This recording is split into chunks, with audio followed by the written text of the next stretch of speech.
Hello সবাইকে।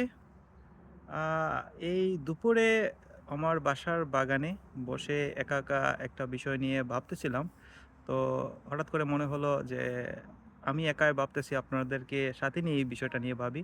যেহেতু বিষয়টা একটা আমাদের দেশের শিক্ষা ব্যবস্থার নিয়ে। তো আমাদের দেশের যে ইংলিশ ফর টুডে নামে একটা পাঠ্য বই আছে। এটা ক্লাস 1 থেকে পড়ানো হয় এবং ক্লাস 10 পর্যন্ত আমরা পড়ে আসছি। আবার এইচএসসিতে ইন্টার ফার্স্ট ইয়ারে এবং সেকেন্ড ইয়ারে এটা পড়ানো হয়। ইভেন এটা ইস আমাদের ইউনিভার্সিটিতে ওঠার পরেও ইংলিশ 1, ইংলিশ 2 নামে ২ টা কোর্স আমি পড়ে আসছি। যারা ৪ মাস, ৪ মাস করেছিল প্রায় ৮ মাস। তো আল্টিমেটলি এটা নিয়ে আমি প্রায় ১২-১৩ বছর এই ইংলিশের উপর কোর্সটা পড়ে আসছি।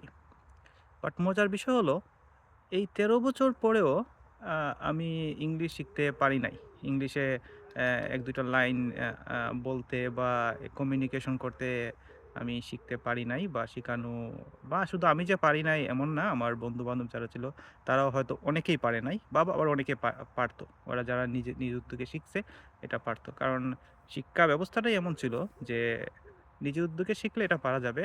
বাট এটা ১৩ বছর পরে আপনি শিখতে পারবেন না।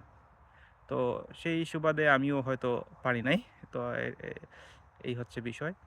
তো আল্টিমেট কথা হচ্ছে যে এই একটা কোর্সের জন্য সরকার এত টাকা ইনভেস্ট করে আ টিচারের বেতন দেয়, তারপরে বই আ প্রিন্ট করে আমাদেরকে দিয়ে আমরা পড়াশোনা করে আসছি বা পড়াশোনা অনেকে করতেছে। আসলে কি এটার কোনো দরকার আছে বলে মনে হয়? যে যেহেতু যদি এটা আসলে কার্যকর হইতো, তাহলে তো এত ইংলিশ শিখার প্রতিষ্ঠান তৈরি হতো না। আপনি যেখানে যাবেন এই যে হেক্সাস, মেন্টর, সাইফুডস আ তারপরে আরো অনেকগুলা আছে। এখন তো আপনি বা বাসার গলিতে গেলেই পাবেন যে ইংলিশ শিখার বিভিন্ন কোর্স, বাংলা আইএলটিএস ওরা অনেকেই এগুলো নিয়ে কাজ করতেছে। এটা খুবই ভালো সাইন যে যেহেতু সরকার কাজ করতেছে না বা সরকারের একটা মেকানিজম কাজ করতেছে না তো আ আম আম জনগণের পক্ষ থেকে এটা হইতেছে। তো যেহেতু এটা কোনো কাজই করতেছে না, তাইলে এটা কোর্সটা বন্ধ করে দিলেই তো হয়। এটা তো একটা ইংলিশ ল্যাঙ্গুয়েজ শিখার জন্য যে আপনাকে ছোটবেলা থেকে এটা আ সু এ শিখতে হবে এমন কিছু না। যে এটার বাস্তব উদাহরণ হচ্ছে আমি ডেনমার্কে আছি।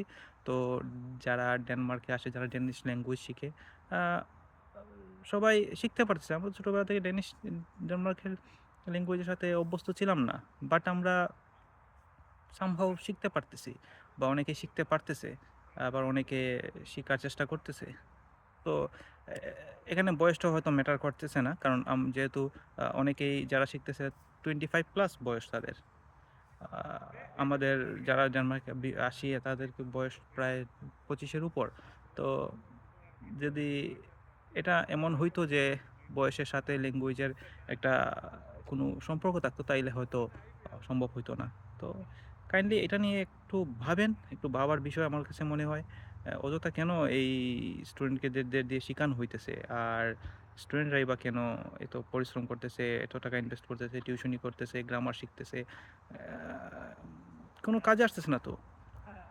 কি করে কাজে আসবে? একটা ল্যাঙ্গুয়েজ এর জন্য এত পরিশ্রম আমার কাছে মনে হয় না। এত সময়, এত পরিশ্রম যে আমরা করতেছি, দিচ্ছি।